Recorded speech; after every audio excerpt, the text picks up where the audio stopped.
Domingão, a galera tá descansando, mas eu tô trabalhando. E hoje no Museu dos Quadrinhos a gente vai ver o dia que o Steve Rogers renegou o título de Capitão América e assumiu o nome de Capitão, com esse uniforme preto e vermelho. A gente vai ver os detalhes dessa história aí depois da vinheta do curso de desenho. Acompanha aí.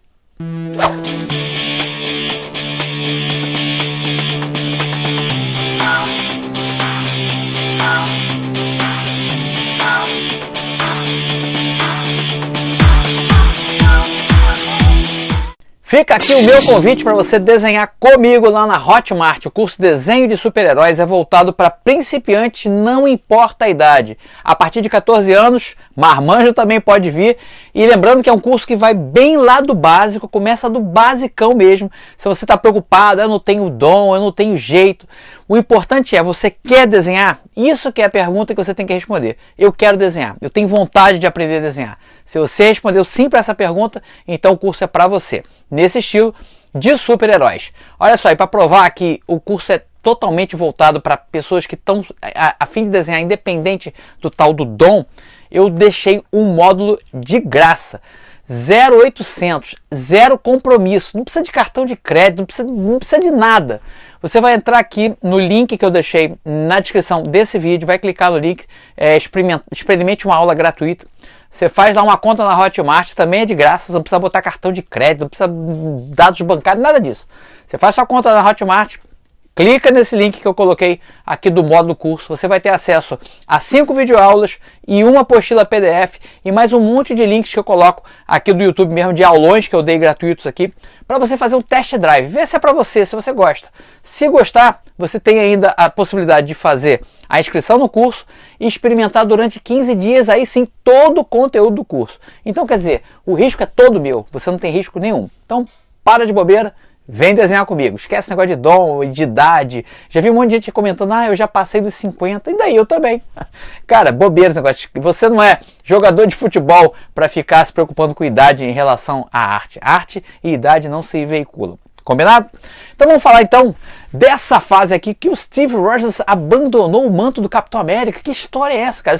A roupa clássica, azul, vermelha, o Sentinela da Liberdade, teve coragem de fazer isso? Como é que aconteceu isso? Então, essa história a gente viu adaptada agora recentemente com grande sucesso na série O Falcão e o Soldado Invernal, que no final termina, spoiler para quem não viu, mas sinto muito, Capitão América e o Soldado Invernal. No final da história a gente vê que o Falcão assume o manto do Capitão América. Achei a história muito legal e muito pertinente nos dias de hoje, nos Estados Unidos, no mundo inteiro, mas nos Estados Unidos, esse clima de conflito racial que vive, ter um Capitão América negro, achei muito legal.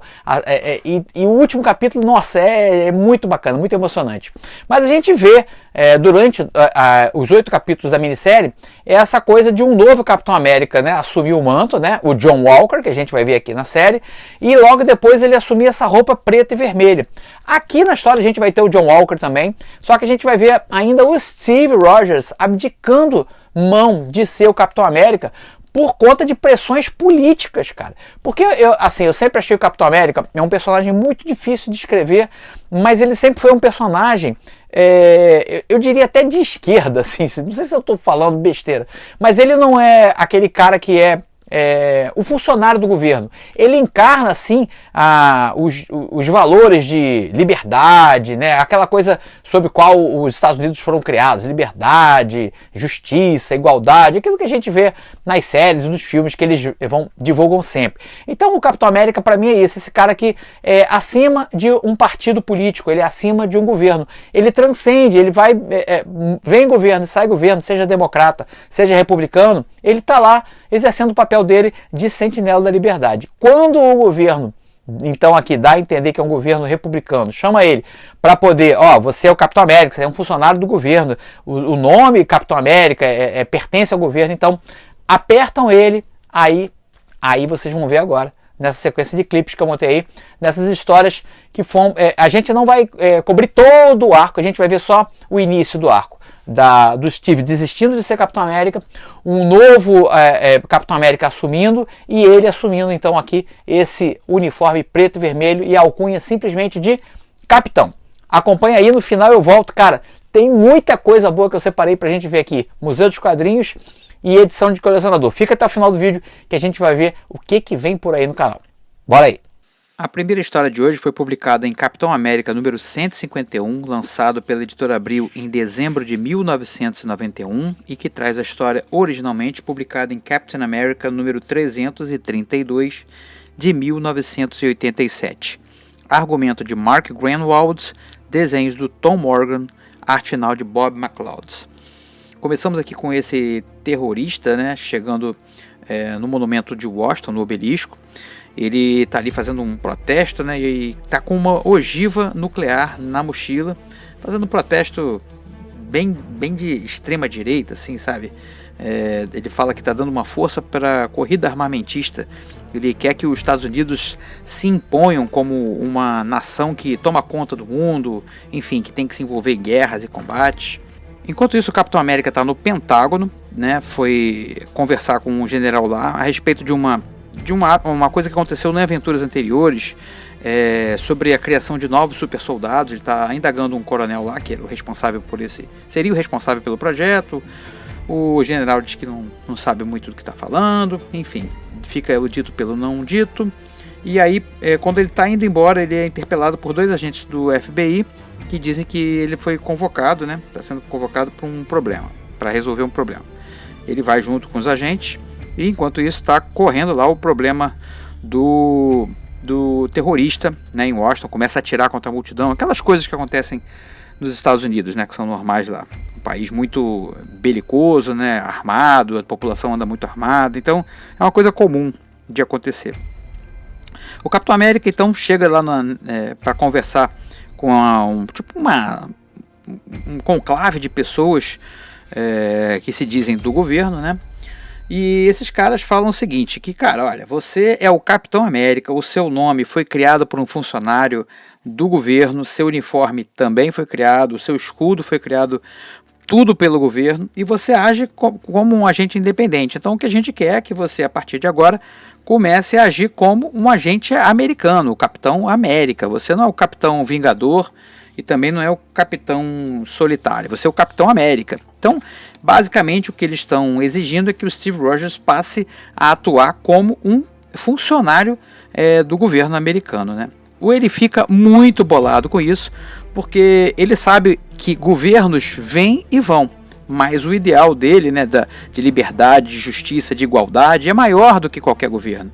E ele fica muito bolado com isso.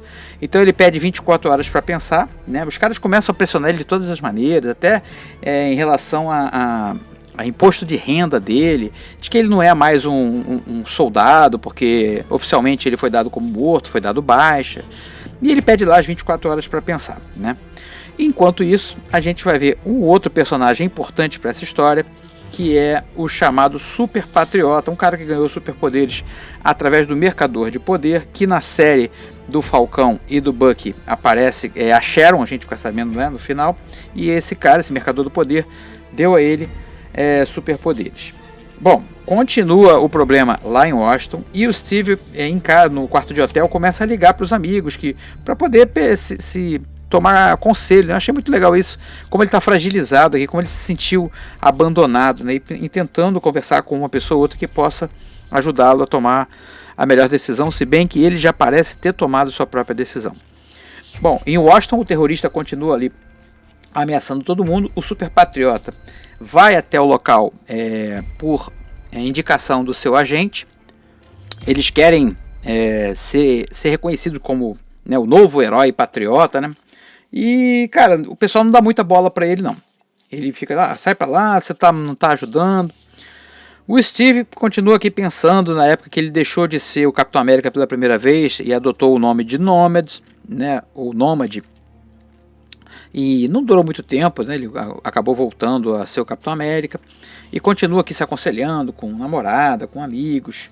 Voltamos lá para Washington e o Super Patriota resolve entrar em ação mesmo sem autorização dos policiais.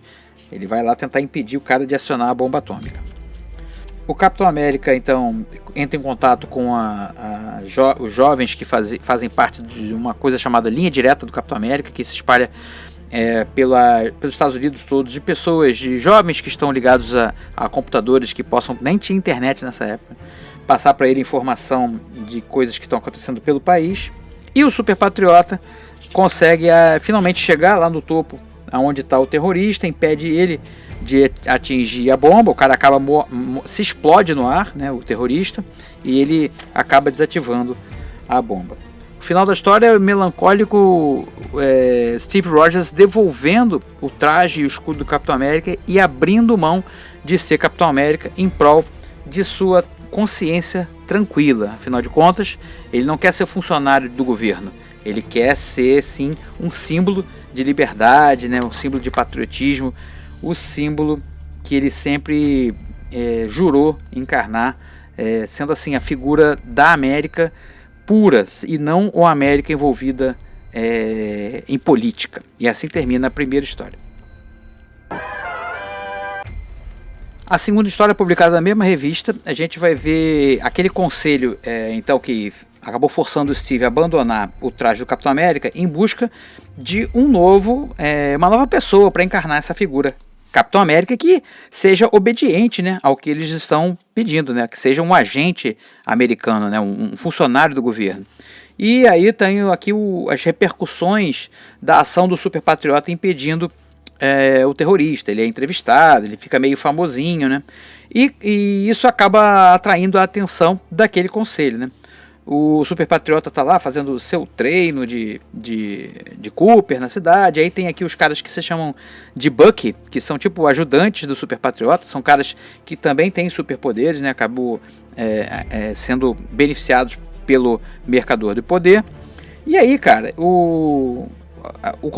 aquele conselho entra em contato com ele e faz a oferta dele ser o novo Capitão América. Ele primeiro fica meio assim, porque ele acha o Capitão América muito careta, ele é um cara mais radical, mas acaba aceitando, né? E ele vai fazer parte da Força Federal, que na época era um grupo formado por mutantes, né, do mal, né, que foram recrutados para trabalhar mais ou menos como se fosse o Esquadrão Suicida da Marvel. Bom, ele aí já com o traje do Capitão América, mas ainda sem experiência, né? Entra num combate aqui de teste, tipo de calouro com os caras, né? Mas enfim, ele aceita e ele faz algumas exigências, tipo que queria que o agente dele fosse contratado pelo governo, assim como os amigos. E aí os caras dizem, não, ó, quem manda aqui é a gente. Termina a edição dessa maneira. A terceira história, também publicada em Capitão América 151, vai mostrar o treinamento do John Walker, né? Acabei que nem falei o nome, John Walker, que a gente viu na série lá, o John Walker, que era o novo Capitão América, né? Então, aqui vocês veem que a série se baseou bastante nessa sequência de histórias aqui. E o John Walker tá aqui analisando os vídeos e vendo como que o Capitão América luta, como que ele lança o escudo, né? Ele quer ser uma cópia melhor, uma cópia perfeita do Capitão América, ou até melhor do que o próprio Capitão América. E nisso a gente vai ver que o Lemar, que era um dos Buckies, foi aceito também pelo programa para ser o novo Bucky. Ele inclusive veste o traje do Bucky, né? Então essa dupla está formada aí, o Capitão América e Bucky. E a gente vai ver durante toda a edição o treinamento dos dois, do Capitão e do Bucky, principalmente em relação ao uso do escudo, que ele ainda tem muita dificuldade em usar o escudo. Ele pede então para ser treinado, né, para se tornar mais hábil nesse treinamento. Vai ter aqui um pequeno problema com o empresário que começa a querer chantageá-lo, né? E quem eles chamam para fazer o treinamento? O treinador, aquele cara de caveira. E o treinador, ele tem a tal da memória fotográfica, de reflexo fotográfico, né? Ele consegue guardar todos os movimentos que ele observa. E aí, com esse treinamento, o John Walker acaba pegando o jeito de lançar o escudo, né? Então, tem aqui o que eu falei, o pequeno intercalço com o empresário dele, mas a história termina como ele já um pouco mais hábil no lançamento de escudo. A quarta história foi publicada em Capitão América número 152 e vai trazer a história originalmente publicada em Captain America número 335 de 87. A gente vai ver aqui a primeira missão oficial do Capitão e do Bucky, né? Eles estão aqui ainda fazendo treinos, né, para integrar bem a equipe, para eles trabalharem bem em conjunto. E o primeiro caso deles vai envolver um grupo de extrema direita que provoca ataques, né, contra o que eles consideram ser de má índole ou contra a moral, tipo livrarias com livros de adultos, enfim, coisas assim, clínicas de aborto, e eles atacam essas pessoas através de atos de terrorismo. O Capitão América, John Walker, e o Bucky são designados para poder investigar esse grupo, e é justamente na cidade onde o John Walker nasceu e foi criado, né? Então eles bolam um plano lá para poder se fazem passar por o Bucky, né, o Lemar, como um pornógrafo, e o John Walker encarnando o papel dele mesmo como um cara de extrema direita. Ele quer ser então convocado para fazer parte das fileiras desses cães de caça, acho que é isso. Bom, e aí ele aceita fazer parte desse grupo para poder desbaratar e quando pudesse pegar os caras na botija, assim, flagrante, né? O negócio não dá muito certo, o Lemar acaba sendo aprisionado e eles quase enforcam o cara. Ele não pode se revelar o Capitão América, porque senão botava tudo abaixo. Ele confia que o Lemar vai conseguir sair dessa sozinho. E é isso que acontece, eles conseguem desbaratar a quadrilha, o Lemar consegue se desvencilhar e termina a história assim. O Capitão América teve, né, sua primeira vitória, mas achou que foi por um triz. A quinta história foi publicada em Captain America número 336 e aqui na mesma revista a gente vai ver as consequências aqui sendo divulgadas pela mídia do ataque do Capitão América contra o grupo terrorista dos cães de guarda, né? E vamos ver o Steve Rogers, que estava desaparecido da sua própria revista. Ele aparece aqui barbado, num barzinho no interior. Ele diz que está rodando o país para espairar a cabeça, né, das ideias. E aí ele vai se ver às voltas com um ecoterrorista que tá contra ali os madeireiros que estão derrubando madeira ilegalmente. Enfim, tem um bafafá assim. E ele diz, os madeireiros, né, os lenhadores querem pegar o cara na pancada. Ele diz, na pancada vocês não vão resolver nada direito. Aí tem uma briga lá com os caras. Continua seu passeio pelo país. Ele tá andando num furgão, relembrando lá o que aconteceu, a conversa que ele teve com os amigos.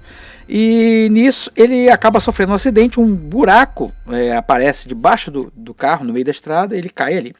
E nisso a gente vai ver também os amigos do Capitão América, o Nômade, o Demolição, que é esse cara que usa essa roupa parecida com o Demolidor, que é um super-herói admirador do Capitão América novato, e o Falcão. Eles foram convocados pelo Demo para poder descobrir onde está o Capitão, que está desaparecido e não responde às mensagens. Bom, lá de volta no acidente, o Steve Rogers consegue sair do furgão com a moto, que estava dentro do furgão, e ele se defronta aqui com o terrorista, né, que chama Irmão Natureza. E aí, cara, o negócio começa a ficar feio. O Irmão Natureza convoca, ele tem o poder de manipular árvores, animais, enfim. E aí foi ele que fez o buraco lá na estrada, né, para poder como protesto contra os lenhadores. Ele se envolve no combate com o Capitão. O Steve se desvencilha aqui dos animais que ele manda para cima deles. Acaba lutando com um urso que é monstruoso e acaba vencendo. E nesse vai e vem de luta aqui, o tal do Irmão Natureza acaba se ferindo e o Steve ajuda ele a sair de lá do buraco onde ele estava, escuta a história dele. E diante disso tudo ele fica lá, poxa, agora, tá vendo o que um renegado pode fazer? Será que eu devo ser um renegado ou eu vou fazer mais mal do que bem atuando assim? Termina aqui a quinta história. A sexta história foi publicada em Capitão América número 153, que tem essa capa que faz uma homenagem à capa clássica de Avengers número 4, né? E o Capitão aqui já com seu spoiler uniforme preto e com o escudo. Esse escudo foi colocado aqui só para compor, porque o escudo, vocês lembram, ele devolveu para o governo dos Estados Unidos. A gente começa com o Falcão, o Nômade e o Demo em busca do Capitão América. Eles encontram o furgão do Capitão naquele buraco lá caído, ajudam a tirar o carro lá de dentro. E enquanto isso a gente está vendo uma ação deflagrada por um novo Esquadrão da Serpente num cassino em Las Vegas. Um Esquadrão da Serpente aqui praticando um assalto. E enquanto isso, os amigos do Capitão estão lá preocupados com ele, né? Estão lá perto do furgão. E quem chega? Ele mesmo, Steve Rogers em pessoa. Chega lá causando, fazendo malabarismo. E aí conversa, explica o que aconteceu com o Irmão Natureza. E aí o Demo tem uma surpresa para ele. Eu sabia que você estava nesse dilema, sabia que você ia acabar voltando para sua atuação como um vigilante, um cara das forças do bem, e eu preparei para você aqui, pedi pro meu alfaiate preparar um negócio para você. Aí mostra para ele lá o novo uniforme, né, que foi feito então sob encomenda. Lá em Los Angeles o bicho está pegando, o assalto está comendo solto, eles acabam se refugiando no andar lá de cima do cassino. E aí o Capitão América, né, o capitão, aliás, é difícil falar capitão.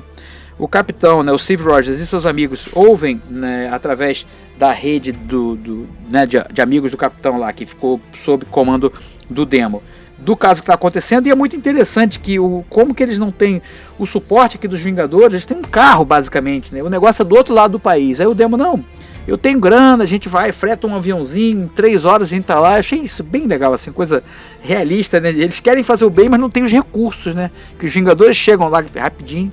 Bom, eles conseguem chegar lá 4 horas depois, o negócio ainda tá tenso, e eles buscam interceder, ajudando os policiais ali que estão em atividade a liberar os reféns e prender os criminosos. Mesmo com o sucesso da missão, eles são detidos pela polícia porque eles agiram ilegalmente. Afinal de contas, o capitão não é mais um Vingador. E aí, curtiram a desistência do Steve Rogers em ser Capitão América? Logo depois ele volta, a gente sabe, né? Essas coisas nos quadrinhos não duram para sempre.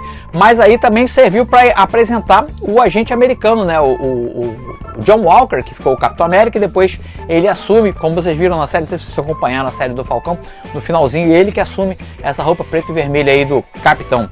Então serve pra gente relembrar dos quadrinhos como é que foi isso. Espero que vocês tenham gostado. Se vocês quiserem saber mais sobre essa fase do Capitão, é só comentar aqui. Agora vamos o que vai ter aqui no canal desse finalzinho de maio, não, já em junho, né? A gente pega um dia de maio ainda. E junho a gente vai ter Museu dos Quadrinhos, a gente vai ter A Guerra das Armaduras, que foi publicada aqui no gibi do Hulk, e a história do Homem de Ferro, uma história clássica do Homem de Ferro, quando ele ainda encarnava o Centurião de Prata. Lembra aquele uniforme que é um dos que eu menos gosto do Homem de Ferro? Então essa série de histórias do Cabeça de Lata a gente vai ver aqui no Museu dos Quadrinhos. Também no Museu dos Quadrinhos muita gente pediu e a gente vai começar a abordar o universo 2099 original da Marvel. Vamos começar com Homem-Aranha 2099, que eu gosto muito dessa sequência de histórias. Tô querendo trazer também para relembrar isso aqui que foi um divisor de águas, eu acho, assim, na Marvel, que se chama Marvels. Eu tenho aqui a edição original com capa de acetato e tô a fim de trazer para vocês. Se vocês quiserem, por favor, comentem aí. Ainda não decidi 100% porque é uma história muito longa e talvez eu tenha que fazer em 2 partes, mas vocês comentam. E comemorando vamos dizer, um aniversário da Image Comics, eu vou trazer aqui no Edição de Colecionador, a cada semana, as número 1 da editora. Então os heróis que deram origem à editora Image. A gente vai ter Spawn número 1, a gente que eu adorava isso aqui, cara, diagramação. Cyber Force número 1, todas publicadas aqui no Brasil. A Youngblood número 1, do nosso querido Rob Liefeld. The Savage Dragon do Eric Larsen, a número 1. Todas as número 1 vão pintar por aqui. A Strike Force do Mark Silvestre. Todo mundo cheio de pochete e arma e braço metálico. A Wildcats do Jim Lee, número 1. Darkness do Garth Ennis, número 1. Witchblade, Mark Silvestre. E também Gen 13, que também era do estúdio do Jim Lee. Enfim, se você quer ver isso aqui, eu já separei. Pelo menos algumas eu vou comentar aqui sim. Mas se você quiser ver todas essas aí, você comenta aqui na área de comentários. Quer ver como é que era quadrinho dos anos 90? Seja bom ou seja ruim, é história, mudou a história dos quadrinhos sim. Então acho importante trazer no Edição de Colecionador. Afinal de contas foi em 90, né? Olha quanto tempo já passou, cara. 20, 30 anos já se passaram. E aí dá oportunidade para quem viveu a época relembrar e para quem não viveu apresentar como eram esses quadrinhos, tá bom? Vou ficando por aqui, espero que vocês estejam se cuidando por aí. Por favor, fique em casa se você puder. Se não puder, tem que sair para trabalhar. Se proteja o máximo possível e evite aglomerações, festinhas, churrascos, comemorações, se for possível. para a gente poder sair rapidamente dessa, se Deus quiser, tá bom? Um abraço, bom final de semana. A gente se vê todos os dias lá no Instagram. Se não me segue ainda, segue lá, tá? Desenhando com o Gico, lá eu tô todo dia. E nos finais de semana aqui no YouTube. Tchau, tchau.